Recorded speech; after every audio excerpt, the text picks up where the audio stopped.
This is Eddie Wilson welcoming you to Austin Roots, a podcast about how Austin, Texas became flavored the way it is. And this is Dr. Jason Mellard, a cultural historian, doing my best to connect the old and the new in this city we call home. Or the center of the musical universe. Woody Roberts has an esteemed career in the Texas music industry, encompassing San Antonio radio, Austin venues the Armadillo World Headquarters in Maynard Downs, and crossing paths with most of the towering artists and personalities of his day. You can read about it all in his new book, Horse Racing and Rock and Roll, How America's Live Music Capital Tripped Out, Cowboyed Up, and Shook the World. And you can hear about just a little of it right here and now with us. Thanks for joining us, Woody. Glad to be here. My intro to Woody is early stages of Armadillo. All of a sudden, Woody showed up from San Antonio, and he knew more than anybody I'd ever met. And he was willing to share what he knew about things that I'd have to look up in a dictionary. And we had some of the most wonderful learning sessions from Woody's stories he told about his radio past, sitting around in Spencer's house with no furniture in the whole house, everybody nestled up against the wall. Everybody had their good back brace because we were all sitting around the room and around the wall.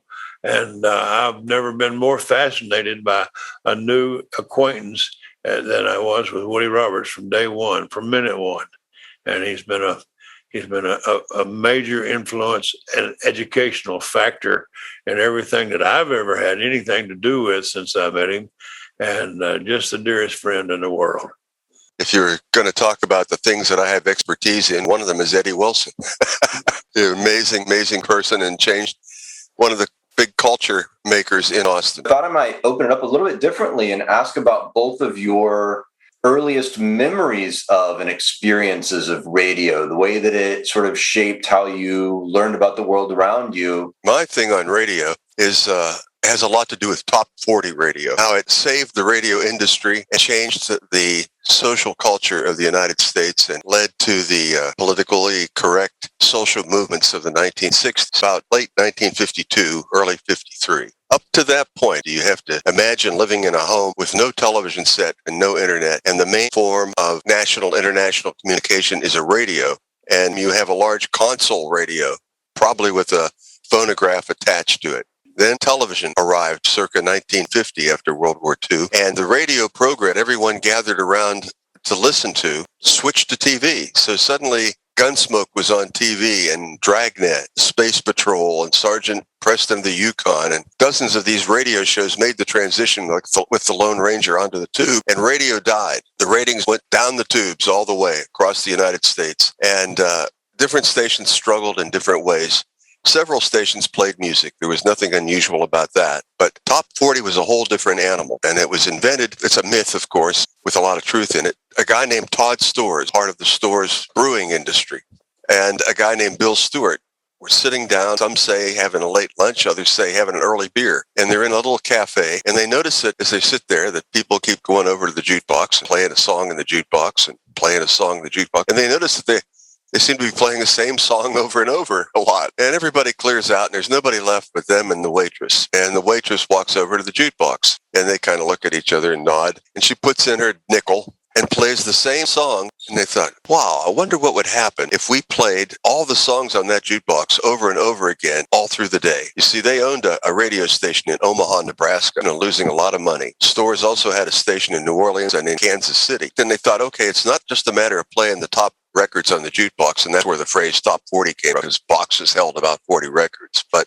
we will play the most popular of the 40 records more often than the ones that aren't as popular. And that is the basic top 40 format. Nobody had thought of that before. In 60 days, they were at number one in Omaha with this low-power daytime station, and it just blew everybody away. Todd said, let's try it in New Orleans, where they also had a poor signal. So they put the format in New Orleans, and boom, dramatic number one. I mean, we're talking about over 50% of the audience in these cities as the format began to spread. Well, a guy named Gordon McLendon in Dallas, Texas, the son of B.R. McLendon, who married a relative of Governor No in New Orleans, and they owned a radio station, WNOE. And so they said, let's see what happens if we put the format on WNOE. If we only get half of their audience, we've still got more audience than anybody else in town. Well, right away, Gordon, he immediately put it on the air in Dallas at KLIF. He embellished it a bit. He gave it jingles, but it was the format jived up. The jingles were a big thing. Of course, they became a staple. But boom, they were number one in Dallas just like that. Wow, he said. So he did the same thing to his El Paso station. And then next he did the same thing to his San Antonio station, KTSA,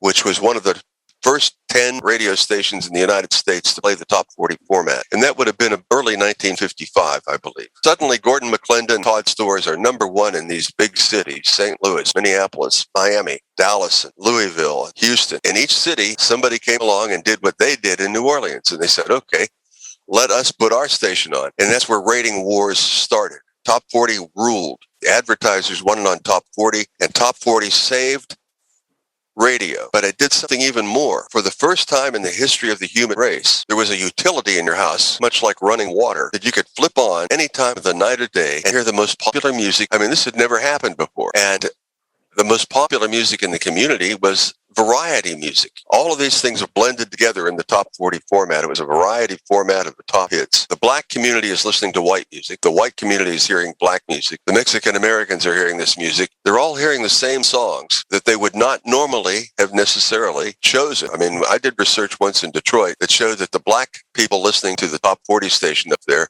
and the white people listening to the top 40 station weren't necessarily hearing each other's records. They were leaving the radio on, they were here, but they were hearing these songs and they'd get to like them. So this is how Top 40 integrated the consciousness of the United States. And then, of course, Top 40 changed, the world changed in January of 1964, and that was, my life changed then. And that's when I first played I Want to Hold Your Hand by the Beatles. And I can remember I had this record, and I knew it was special. You know, everybody knew, hey, these are the Beatles. They're a big thing in Europe. They're a big thing in England. And I listened to that record and I thought, what the heck is this? And it wasn't blues and it wasn't rockabilly and it wasn't even danceable in my mind. And suddenly it was dawned. Number one, people discovered their other songs. The Beatles thing happened. And that led to what we called the British invasion. In fact, as a program director, had made contact with a record store in London, which would ship me the records. They would get their test records before any other radio station in my market got them. So I was always running ahead on the British invasion. But then as that happened, it moved into the album area where they wanted the albums as much or more than the singles. And that led into 1967. What was called underground radio or progressive radio was put on the air in San Francisco. And I remember talking in Las Vegas at a program conference. And I said, Tom, how in the hell did you talk him into doing that? It was in a church basement, as a matter of fact.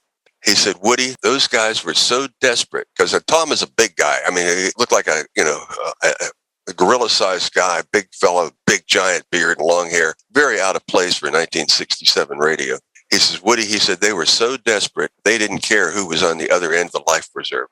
And from that, the progressive rock movement spread from underground radio to progressive radio, et cetera, and it spread around the country just like Top 40. Now, it did not upset the whole ratings the way Top 40 did, but it took away all the 18 to 24-year-old men from Top 40. That free-form progressive movement was about the deeper cuts, the album cuts, really leaving it to the discretion of the DJ. That's exactly right. In fact, when I flew out to San Francisco in 67 and walked down Grand Avenue, everybody listening to KMPX, and I mean, they were playing Gregorian chants, right? And it went from that, it drifted more and more into the pop era. And pretty soon, in a few years, it wasn't long before the progressive rock stations began to use the Top 40 format, which is used today in country stations, used today in hip-hop stations, or whatever your format, even on the talk radio. The format lives on in different ways. It was revolutionary in its day. Yeah, it seems like today broadcast radio is really dominated by that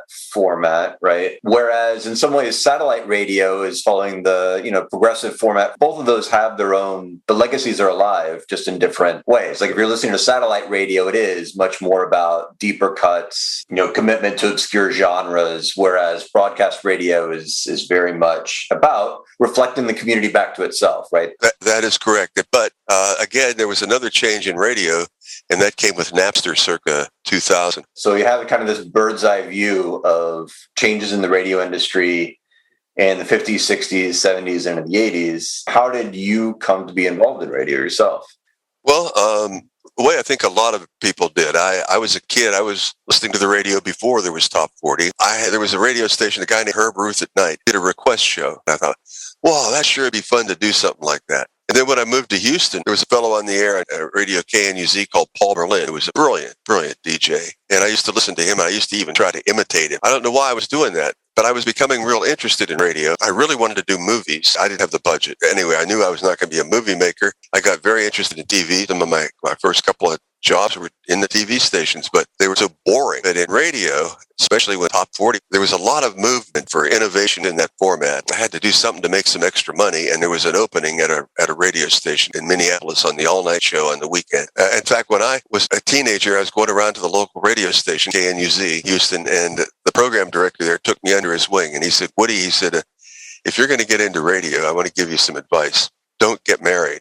He meant, when you started out in those days, you had to start out on an overnight show somewhere in a little tiny town. You had to work your way up. And then if you want to make more money, you had to go to a little larger market. And so you moved around quite a bit. It was so ratings intensive. It was gut wrenching. And you had 60 to 90 days to prove yourself. And if at the end of 90 days you hadn't made some progress, or at least held your own, you were gone. And everybody knew it. DJs came and DJs went. We were going all over the country. It was a very unusual profession. When I would take a job on a station, kind of a hired gun, I would go in there, of course, very assured, et cetera, et cetera. Deep inside, man, I was really frightened. Can I really do it? Will it work here or won't it work? So my last radio job as a DJ and a program director was at the end of 1967, Thanksgiving, Hartford, Connecticut. Then I went off the air and I became a vice president general manager of 2 stations in San Antonio. Then I went on to become a consultant, and I cut way back on radio because I'd done radio and I wanted to get more into entertainment. Ended up at Armadillo in a way. You know, I lived in San Antonio, but they had the office at Armadillo, and I would stay with Eddie.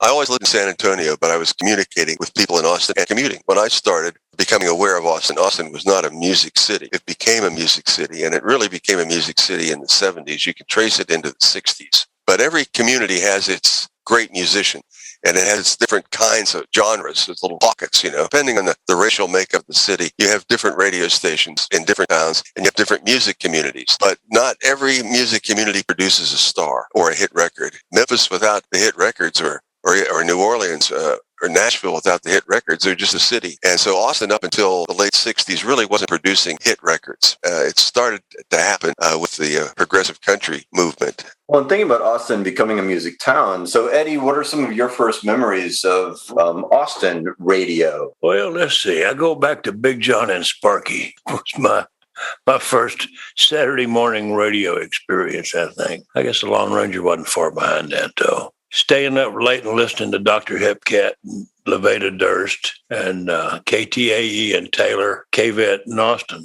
were designed to keep little boys awake at night. I went along with that. I've been going to bed early ever since. And Taylor, was that a TV on the radio? Was that who was up there? Yeah, TV on the radio, Tony Vaughn. TV on radio, and that was before color TV. Oh, they were cool. They were wonderful. I think Dr. Hepcat even put out a little dictionary of jive that he sold for $25, and I don't have one anymore. He could do some patter. Everybody wanted to be a jive talker back then. Yeah, and it's that thing that what he's talking about that integration and the role that radio played in that, because at a time when public spaces were integrated, airwaves couldn't be, right? You couldn't control where those things went or who listened. These, great black DJs in Austin reached a wide audience that was both black and white in that time period. Well, even Sammy Allred was a better disc jockey than the white disc jockeys were usually allowed to be. They're just, too friggin' brilliant. Some of my most fun radio experiences were listening to Sammy Allred ride Arlie Duff when he got hired at KVET, and they worked one shift right up against the other one. Sammy was a wild, wild man, and Arlie was old and stodgy. He was old-fashioned, conservative. You could have bottled. And wrote the wonderful gazillion seller, y'all come to see us when you can. Sammy to me is my favorite Austin DJ. Yeah. His shtick was that he was always angry, and he carried that anger from Arlie over to Bob Cole, and he had that morning show with he and Bob, and they would fight back and forth all the time. And Sammy, he was the ornery guy. And you couldn't have an opinion that he couldn't tear apart. When is it, Woody, that you first cross paths with the Armadillo World Headquarters and come into that orbit? What brings you from this sort of San Antonio radio market into the developing scene in Austin? I left my broadcasting career behind officially in March of 72. I hitchhiked around the United States for almost a year, came back and started my career as a media consultant. And then Eddie called. They were having a problem with Willie Nelson's first picnic. And that's where I would say my real involvement with the headquarters began. Although I had been to the headquarters to see shows before that, I knew Eddie and I knew Spencer, and I believe I'd been introduced to Mike Tollison at that point. And that Willie's first picnic and the Armadillo's involvement in it is quite the epic saga. It seems like when you were in those rooms having those meetings, there were some characters involved. Willie Nelson's 4th of July picnic's an institution now. It was a new and strange idea to try to throw a festival with this particular group of people. Yes, it was. I wasn't involved in the setup, and I've always wondered who came up with the word picnic. Brilliant. So I really was not involved till Eddie called me, so I have no idea what was going on between Armadillo and Willie before I got there. But I could tell when I got there in that meeting that they were concerned, but everybody was scrambling to make it the best ever and wanted it to be really great. But first picnic was definitely coming together loose. It was a lot of fun. It was really a picnic. You could actually bring stuff. Today, the picnic is just an outdoor concert. Jim Franklin deserves an awful lot of credit for the success of that first picnic, because he brought Leon Russell, who wanted to meet Willie. And so Leon played the part we really needed of a marquee name added to the bill. We weren't supposed to say it on the air. So Woody instructed all the radio people in Texas, be sure not to talk about this on the air. There's a rumor. Yes, there's a rumor Bob Dylan's coming with Leon Russell and Willie, but we can't talk about that because it's just probably not going to happen. We can't. Anyway, it was probably the best word of mouth promotion that size. It really was Leon Russell's picnic with Willie Nelson as kind of the MC. People came because of the Leon Russell name. You got to give it to Leon. He stayed up all night with Willie and opened the next morning at daylight on the stage. I don't know what kind of edibles they were into, but they were not ham and eggs. All right. I have a wonderful doctor that was a painter in high school, but he couldn't afford to go to UT, so he took a football scholarship and became a family physician. I didn't know for 20 years after the picnic until Tom was having me turn my head and cough one day on a physical, and he said, I was a volunteer doctor in the medical tent at Willie's first picnic. I said, no, I can't believe I didn't know that. He said, yeah, it was the only time I've ever treated a gunshot wound. I didn't know anybody got shot at that picnic. And he said, well, it didn't make the papers or anything, but a hippie sat down with a piece in his back pocket, sat on a rock and shot a little piece of his butt off, and I had to stitch it up.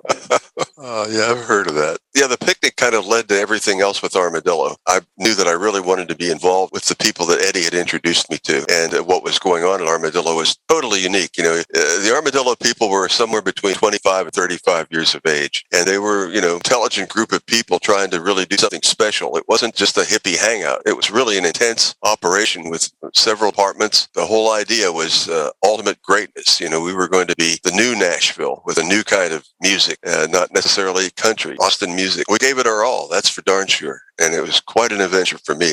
It's one of the great moments of my life. I mean, I have different periods like that period where I got to be a DJ during the British invasion. Lucky. And same thing with Armadillo. I mean, the fact that I was actually at Armadillo in that building, watching it come down and helping it come down, it was just really special to me. I think people have to realize it really helped Austin a whole lot to be able to go to the Armadillo and see these national touring acts with a local act opening the show. And it exposed a lot of people to the local music scene. The thing about Armadillo is, you have 100 people in Soap Creek Saloon, you got a party going, you got 250 people in Antone's and you can't move. You have 500 people in Armadillo and look kind of empty. It took a big show to fill that place up. It's a big empty building with a cluster of 300 to 500 people all clumped up around by the stage, and everything else is just kind of sitting there. And it was not what you would call a hangout kind of scene. The hangout was more in the beer garden. The Armadillo's room expanded. It was a completely different experience with 14 office doors facing into the room, which was half the size it was when we expanded it. But it was so different then than it was later. that it dawned on me at some point that there are hundreds and hundreds and thousands of people whose memories of Armadillo are completely different from those of another era as the place changed, before the beer garden, after the beer garden, before the expansion, after the expansion. It's always talked about as a metal building with concrete floor and a bad sound, but by God, we ended up softening that up with the help of a wonderful architect named Cy Wagner, who designed the Riverwalk in San Antonio and sketched out one afternoon a riser system for us that would get people up off the floor in a gentle sort of rise all the way around that big, huge building. And with the big fluffy heads of hair on top of all those people, it improved the acoustics about 89%.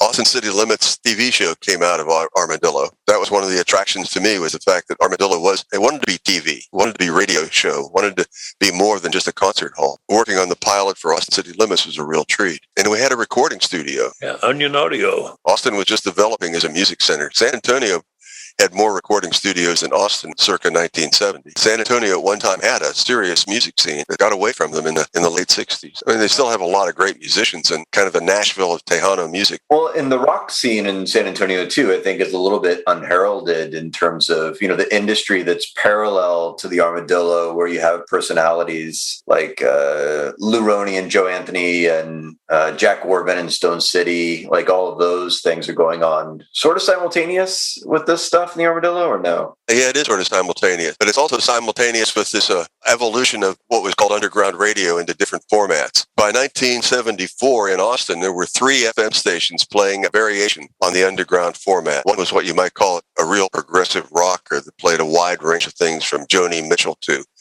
Pink Floyd. And the other was a station called the Superstar format, which was very top 40-ish. There was Joe Anthony and Kiss, which was a one-of-a-kind, not just in Austin, but around the country. And Joe settled in on playing nothing but hard rock, alternative rock in those days, or heavy metal. Didn't matter how popular it was, how many copies it had sold. It was a sound that he was promoting. And he became known as the godfather of rock in San Antonio. It was Jack Orban, and he worked a lot together because Joe Anthony was playing music that other promoters would not book. They would take a chance on Moxie or AC/DC or Rush. And Joe Anthony was promoting those bands, and Jack Orban was booking them. And at KTSA, we had a full-time promoter in Joe Miller. So I helped him get started so I could compete with Kono, who had a guy named Art Squires out of Houston, who was booking the big acts in and giving Kono an exclusive on them, calling him Kono Concert. And I wanted to have a KTSA concert, so I went to Joe Miller and made a deal with him. And meanwhile, Jack Orban was starting up his little company, and he found a niche in between what Joe Anthony was doing, what Wild West was doing in Houston, and Art Squires was doing. And pretty soon we had bass concerts in Houston. The live concert scene had exploded. I would say that the outdoor concert, of course, became the stadium concert, the arena concert. The whole stadium concert thing, to me, what was exciting was I got to see these bands in Armadillo World Headquarters as they grew up. Van Halen up close, AC/DC and bands like that, stadium groups that you couldn't see otherwise. The way the dates turned out, Armadillo got the first AC/DC show. San Antonio got the second. And then think about stadium and arena shows, too. One of Austin's big stadium didn't really take off as a music venue. One of the only times that they used the UT Stadium as a music venue was for ZZ Top when Bill Ham brought them in, and that kind of burned them on the experience a little bit, or how did that go down?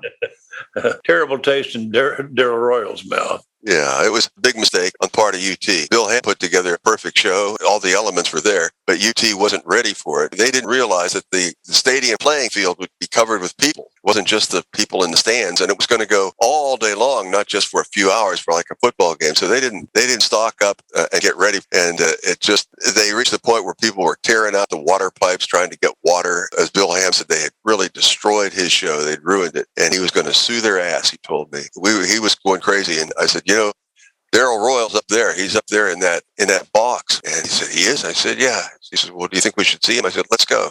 So he and I went up there, all the steps up through the stadiums, we made it up to the press box, and I threw open the door, and there was Willie with Daryl. And I said, Willie, because I didn't know Daryl. I said, Willie, this is Bill Ham, and it's his show, and he needs to talk to Daryl. Daryl and Bill Ham talked it out, and of course, Daryl did the usual thing you'd expect him to do. Nothing I can do about it. Of course, there wasn't anything he could do about it at that point. Anyway, went down the tubes. It became infamous for what it was, but it was a sellout show. At the beginning, Ham was so proud that he had put together a show with ZZ that had sold out this huge stadium. Of course, he had help from Santana and Joe Cocker and Bad Company, but ZZ was the headliner. Big coming out. He fell flat on his face with it in terms of the press that came out of the event. Didn't hurt ZZ sales. It was Daryl almost killed it when he demanded upon inspection of the canvas over the turf that wasn't going to work. He needed plywood under it, and that boy Wolf from New Orleans production company was in charge of the actual facility. He took all of the equipment trucks that had been unloaded of equipment and took them over to Calcasieu and literally broke the lock and drove the trucks through the closed up gate into the lumber yard. When the alarms went off and the police and then the owners of the Calcasieu Lumber Company showed up, his people were already unloading the plywood onto these big flatbed trucks that they had lined up. And the guy was screaming and out of his gourd. And the producer of the show that was doing it had thought to get $100 bills out of the till before he went over there. So he said, I'll pay you whatever you want for it. I'm not here to steal it. I'm here to buy it. And I'll pay you 2-3 times what it's worth. Just tell me. And had all of that money and cooled them off and got back with it. And many years later, Willie Nelson ran into that problem when they had already booked UT Stadium for Farm Aid 2. It was all set, ready to go. Then they got into a big argument over the insurance, and people started worrying about what had happened with ZZ. They canceled Willie out of Darrell Stadium at the last minute. Farm Aid 2 was homeless, but there had not been another show in that stadium until they tried to put Farm Aid 2 in there in 1986. And then I think it was somewhere just in the last 10 years or so that they've allowed concerts to go into UT Stadium again. Oh, shucks. So coming out of Willie Nelson's first picnic, what was your developing role at the Armadillo World Headquarters? Armadillo, everyone has their own armadillo. And my armadillo was basically media oriented. I wasn't that interested in booking shows. I was interested in the recording studio, doing records, but my interest was really media, getting a television show and a radio show out of Armadillo, and it should have happened. Yeah. We were so close, and it was a worthy project with a 1-hour concert or half-hour concerts. We'd have been nationwide, and we'd have been able to build our version of Grand Ole Opry. So my role was basically to try to further that effort. I had the opportunity as the advertising agency for Lone Star Beer. I took that account and created a new company with Eddie, called it the Austin Consultants Incorporated, and we took the long neck campaign. So we had a good monthly income. That money mostly went toward television projects, radio projects. So this is Tina Tacky, which is one of the more fascinating stories of the Armadillo World Headquarters. And it's really great detail, like sort of the market research that y'all did that runs kind of against, memory or perception of the Armadillo World Headquarters, the den of hippies. Y'all were at the forward edge of trying to understand what this new, youth market meant and how the counterculture might influence how things are consumed. And in this case, Lone Star Beer was kind of the key element, right? So it was a way of trying to work with Lone Star Beer while also being associated with the venue that sold Lone Star Beer, that there were very strict laws on what you could and could not do. So you developed this separate business, right? That's correct. And the breweries all wanted the 18 to 24 men. I mean, that's who was buying beer in the United States at that time. And so the progressive rockers were the format that was delivering the most men, 18 to 24. And Armadillo is one of those places where men 18 to 24 came and drank beer. In fact, it got to the point where if somebody was going to do a concert or an event, we'll call Jerry Retzloff, see if we can get some beer, get a keg or two backstage. Imagine it was Jerry that first brought Barry to Armadillo. Probably so. Sweetest guy in the world. Yeah, it sure was. One of the more interesting things at the Whitliff collections at Texas State University, it's not something you'd expect to find in an archive, but they have Jerry Retzloff's collection. And one of the items in there is a big box. You're talking about like taking things backstage. And it looks like a sound equipment, like luggage. It's a big heavy duty black. It's got the stenciled letters on the side, like backstage sound equipment. And you open it up and it's a cooler. So Willie had him make something that the roadies could just bring in that they could fill with beer for some of these official like Nashville events. So that's now ensconced in an archive at a university. I hadn't heard that story. That's good. Yeah, Jerry was a wonderful guy, real sweet, easy to work with. He loved his work. Oh, he did. And after the brewery went down, and it went down about 2 years after we lost the account, Jerry then was transferred over to the Hall of Horns, where he was manager, bartender, and greeter in charge for years, and he collected a lot of stuff there. So he had a serious Lone Star collection. Tina Tacky, you have to remember, was Armadillo in the sense that Eddie and Tollison were also shareholders in Armadillo production. I was not. Tacky paid rent for its own telephones and its own transportation and separate company. It was renting from Armadillo World Headquarters. Really kind of the way I wanted it to be. I wanted people to know I wasn't a carpetbagger. I wasn't coming up from San Antonio to try to cash in on everybody's hard working crew at the Armadillo. I mean, these guys were gals were perfectionists at what they did, and they worked hard. Not just a hippie hangout, let's get high kind of place at all. Although everybody did hang out and get high, but that wasn't what it was about. Just sitting in the Armadillo in the entranceway and watching the parade come through of people of all talents, musicians, artists, and dope dealers, and reporters, and viewers, and all day long. Very creative. Mike Tollison called it a community arts laboratory. Exactly. Yeah, a cultural arts laboratory. I sure learned a lot, and I had a lot of fun, and these are memories that other people don't have. I mean, our trip to New York, it was so crazy. Oh, wow. We were lucky to get back alive. That's right. And we got awfully close to the fire. We almost made it. Was that to promote both Lone Star and the Armadillo, or? It was a Tacky trip promoting Armadillo and, to a degree, promoting Lone Star beer. The whole idea was we were going to get a TV show and a record company out of that trip. And Freddie King singles. I mean, we got so close. We were so crazy and kind of weird ourselves that we drove people away. We might have been considered difficult to work with by a few people. Yeah. Kind of like trying to fall face first into a Freak Brothers comic book and trying to assign roles. People were impressed with the talent. People were impressed with what we had, but we certainly did a few things wrong, or we'd be millionaires. Well, I've proven over and over again that I'm not susceptible to that. Well, and I think that history bears it out that the larger victory is you charted ground that others were able to pick up that baton and cover. And even though there might have been frustrations in that, you don't get the gold ring of Austin City Limits, we all know that the historical record shows that there's a direct line, right, between the Armadillo World Headquarters and Austin City Limits. There was no Austin City Limits. Yeah. Armadillo was already planning on doing a two-part special with KLRN, which is today KLRU. That was already in motion. They were booking the acts, and we did do that show, and it was very successful. It was on the PBS station, so of course there were no ratings for PBS in those days. The action from people who heard the show, saw the show, was really stunning. So they came back and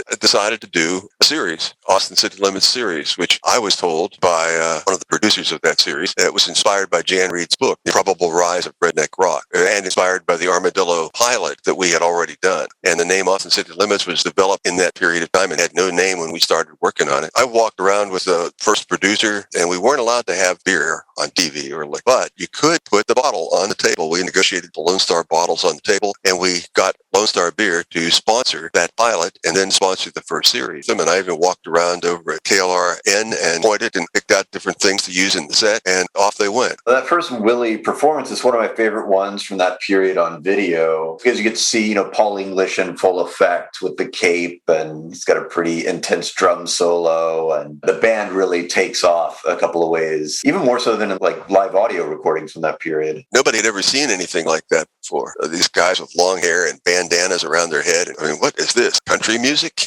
Right. I mean, he could go from, doing straight gospel a couple of times, and then they swing into just some hard rockin' jam band territory in the middle of that. Well, Willie was brilliant. Turned out to be so much more brilliant than anybody could have guessed. And the more rope they gave him, the more he took. And he never did hang himself. So I want to ask about another phase of your Austin career as well, a place that I believe now it's another, retail strip mall outlet center, but for many, many years was an unexpected and interesting sort of center of musical activity, which is Maynard Downs. Yeah. And how that also intersects with Stevie Ray Vaughan's career. Yeah. And believe it or not, it's still there. It hasn't been active since 2008. And the way I got involved with Maynard Downs, once again, through Eddie. I mean, I met the woman who bought and owned Maynard Downs, and we got to know each other around his dining room table. One day, Francis saw this track was for sale. Now, it was a dirt track being used for dirt bike. It hadn't been used in years, but that was the last use of it. She saw what she imagined was the potential at that time. She bought it. She and Sam moved out there and built Maynard Downs from basically scratch. So she put a lot of money into getting a facility built that looked a lot like a county fairground. And building a track is very expensive. The track has to be level. Anyway, so she put this expensive track in there. In fact, some of the dirt that they used, they got where I'm living. And it had artifacts in it because where I am, a lot of the Tonkawa and other tribes settled here near the Colorado, lower Colorado. And so she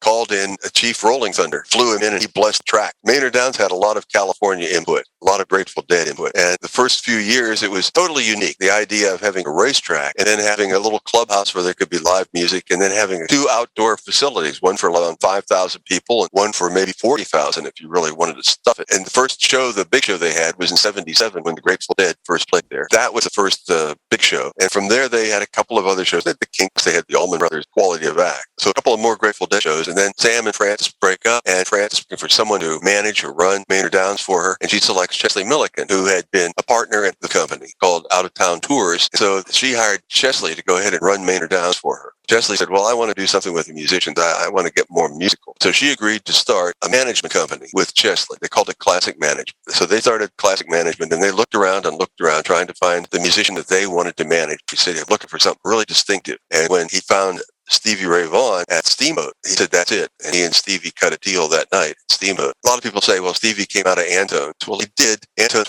was more than a club. Antone's was an educational facility where all the local blues aficionados, KMC, blues legends, a place where Jimmy Vaughan and Stevie and Lou Ann Barton watched and learned. Not many cities had an Antone specializing in blues. And anyway, so Stevie learned at Antone's. So here was this strange facility, one of a kind in the nation, as a matter of fact. There were like 2 groups of people there. There were the Horsemen and the rest of us. And the Horsemen were a whole breed apart, so to speak. Some of the illuminating stuff from the book for me was the direct connections of Maynard Downs and sort of Haight-Ashbury and the prankster. And Wavy Gravy would come by. So there was this, they called it the Prince Bin connection, where people were coming from California and they'd stop at Maynard Downs, and everybody would try to be real careful not to scare the folks that lived in Maynard. It was a 700-person community that was at the very bottom of poverty rolls. Everybody was either retired or out of work. Maynard Downs was one of the important industries out there, and they bought their hay and their feed and all their supplies out of the local stores. The horse thing was a whole business. These were accredited races, eventually big money, and to have that going on and then have these rodeos, and then,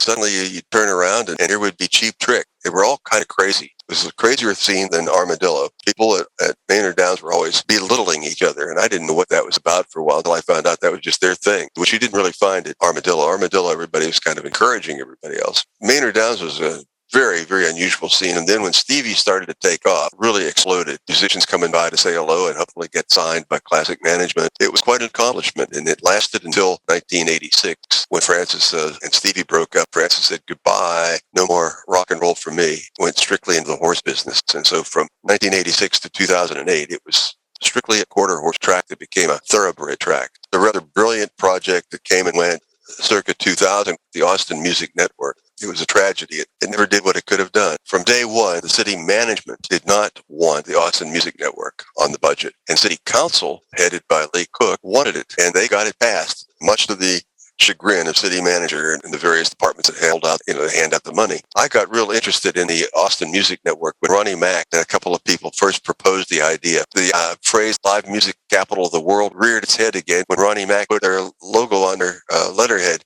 Television for the live music capital of the world. Lee Cook, by this time, was mayor. He liked it, and they got the channel launched. And of course, I was able to spread it into San Marcos and into San Antonio, and I got it streaming on the web, and I had a 2-hour-a-week show on satellite. So I was pushing to get us further out of Texas and go national and worldwide. And to have a 24-hour channel that was focused on Austin music was totally unusual. I mean, when I was there, people flew in from Korea to see what we were doing because they wanted to do it. And other cities would fly in to see what was going on here. That was such an unusual idea that here was a community that was preserving its musical heritage on videotape and showing it over the local channel. And it was helping people. People would come up, hey, they saw me on the channel. I remember when we started playing Gary Clark Jr. He was 17 years old and playing at the Victory Grill with a group called Eastside King. And Bill Campbell.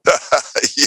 Anyway, he wasn't really singing and he wasn't doing the heavy-duty electric thing yet. I saw my opportunity. I said, okay, it's 2000. What I can do is I can go out into the community and record the Austin music scene at the turn of the century. So that's what I basically focused on, trying to get out there and do as many remote recordings as possible in the clubs. And that's kind of a tradition of the Lomax, the tradition of the Josie father and son team with their radio. Yeah, some of those first live recordings. And I really respect what they did. So I tried to do something similar with video right from the start. People in the channel were not happy with each other. The city management hated the channel. The city council wanted the channel. We weren't giving up. In 2000, I actually was able to get the channel moved to Threadgill. The Austin Music Network ended up at Threadgill's restaurant, this visionary project. And we went to the city council and the Kenneth Threadgill Musical Fund, which was a nonprofit, took over control of the channel. I signed on and became the manager, and it took all the heat for about 3 years of fighting, and we built it from tool shed to a brand new studio, its own editing bays, one of a kind portable system designed to go into small clubs like the back room. It wasn't a big system like a truck or anything. No, you could roll in and produce a show in a real tiny space. And we were on all these extra satellites and everything, but it got to the point where they wanted me out. So I left, and a guy named Kevin Connor took over for the Austin Music Commission, and they ran it for about 2 months. They couldn't do it, so they gave up, and Louis Myers came in, and he made it about a year before the channel was lost to an outside group from Houston who wanted to run the channel. They shut down the Austin Music Network. Everything I had built was gone in a year. All the equipment, the new studio, the building, everything. It was outrageous at what they threw away. Now, this idea that Austin had its own music network, and it was fantastic material and a great platform. And I do remember how much I enjoyed it. And I do also remember, like you're saying, there was this kind of air of political headaches and griping around it, right? Despite the fact the quality of the product. Even in the early stages of the pandemic, when a lot of venues were shut down, I did hear whisperings, like people were reaching back to the Austin Music Network as like, what can we do with the venues gone? They're like, we should maybe try this again. I heard people saying that. So it's important, I think, that we recognize, its community value in retrospect. And it's also helpful that a lot of that, I don't know how much of it, you might know more of this than I do, but I feel like a lot of that is archived with the Austin History Center. That's correct. There's a lot down there. It's a wonderful archive. It's deteriorating. I think they can't really grasp what they have. It helped a lot of musicians. And it makes sense that the Austin Music Network sounds so much like an extension of the Armadillo that it makes sense that it came home to Threadgills as a TV network. That was kind of unexpected, I would think, Eddie. The only thing that held us back was money. We had no business acumen to speak of, and we had no money. And I do think, too, they're making some headway in digitizing that material. Like, I know it must be only a drop in the bucket, but you do see the Austin History Center. They put some of that stuff up on YouTube as well. Yes, when Tim was there, he was putting stuff up. He was one of the founders of the Austin Music Network, along with Ronnie Mack. And most of the stuff he was putting up was coming from his era at the network. And some of the stuff that I'm most proud of, like I recorded Bobby Doyle at the Driscoll Hotel on that little last piano. I mean, to me, that was just so precious. I mean, Bobby Doyle is so special. Absolutely. And nobody really knows who he is or cares, but he was one of our first artists to get on a national record label, Columbia Records. He was a jazz act. He even sang for a while with Blood, Sweat, and Tears. Yeah. And he was blind. Bobby Doyle was overlooked by a lot of people. Pulled him in to play at lunch for the month of August, leading right up to Katrina. The night Katrina happened in New Orleans, we had a couple of New Orleans people here. We had like a 6-piano pianorama with Marcia and Nick and Floyd and Riley. It was Bobby was sitting on the far right. Pinetop Perkins was on the far left at one point, and I reached up to touch Bobby. He was wearing a synthetic, shirt, like a Hawaiian shirt or something. I reached up right behind him here to touch him, to tell him, who had just started playing on the other end of the stage. And electricity jumped about 3 inches off from that shirt from my fingertips. And I thought it was one of those magic moments. You can possibly ever forget it. Yeah, I forgot about Doyle at the South location. Well, the whole thing exploded thanks to Willie Nelson and Stevie Ray Vaughan. Those two artists directed a huge amount of attention and a spotlight on Austin. Yep. Right. And, each of these artists, it's also about the layers and layers of support and consultation they get along the way. And to hear that, your career is one that encompasses both Willie Nelson's first 4th of July picnic and also being involved, with the management company of Maynard Downs that brought Stevie Ray Vaughan to the world. It's, thinking about this Austin music scene, as a community of support and expertise and a deep well of experience is why we explore all these stories. So I just want to thank you for joining us today, Woody, and encourage everyone to look up your book to learn more of the stories behind the stories, horse racing and rock and roll. Really, really, really good read. I really enjoyed it. Thank you very much for the kind words. And I've enjoyed this also. Enjoyed it too. Thank you. Bye-bye, Woodman. Adios. Bye, adios.